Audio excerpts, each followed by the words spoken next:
When you hear the word guillotine, you probably think of the French Revolution. Crowds cheering, heads falling. Justice delivered swiftly, fast, and brutally.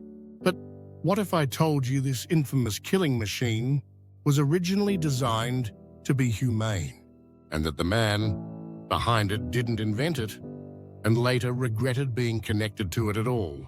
Let's rewind. Before the revolution, executions in France were a mess. Nobles were beheaded by swords. Commoners were hanged. Some were tortured. Others botched, left suffering for minutes before death.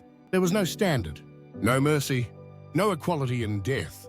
Enter Joseph Ignace Guillotine, a physician and member of the French National Assembly.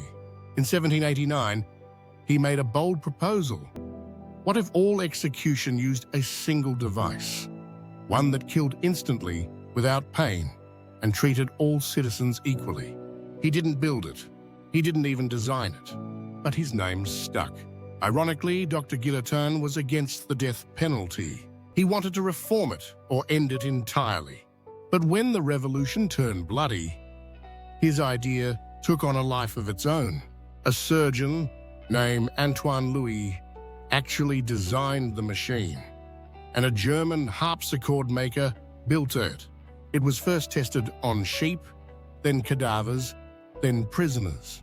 The results? Fast, efficient, final. Soon, the guillotine became the official method of execution in France. And it didn't take long for the machine to become a symbol. At first, it was called La Louisette, or La Petite Louison, after Antoine Louis. But the name guillotine stuck, even though the man behind it never wanted credit. During the Reign of Terror, over 16,000 people were guillotined across France. And the device became more than a tool. It became a spectacle. Crowds gathered daily in Paris to watch. Vendors sold snacks. Children cheered. People carried around miniature guillotines as toys. The machine that was meant to bring mercy had become a national obsession. So what happened to Guillotine? He was horrified. He spent the rest of his life trying to distance himself from the device. And despite the common myth, he wasn't executed by it. He died of natural causes in 1814. But the name and the legacy were already carved in history. The guillotine remained France's primary method of execution for almost 200 years. The last execution by guillotine took place in 1977. That's right, 1977. The same year Apple was founded, the same year the first Star Wars film hit theaters. And yet, someone in France was still being beheaded with a steel blade.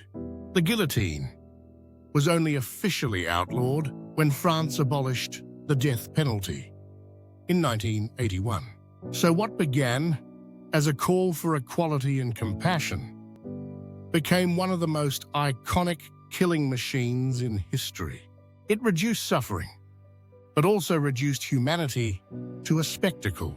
And the man whose name it carries, he only wanted justice to be less cruel. Had you heard that Guillotine didn't invent the guillotine? What do you think? Mercy or madness? Subscribe to Oddly Wise for more stories that twist history in ways textbooks never will. Did you know? Oddly Wise.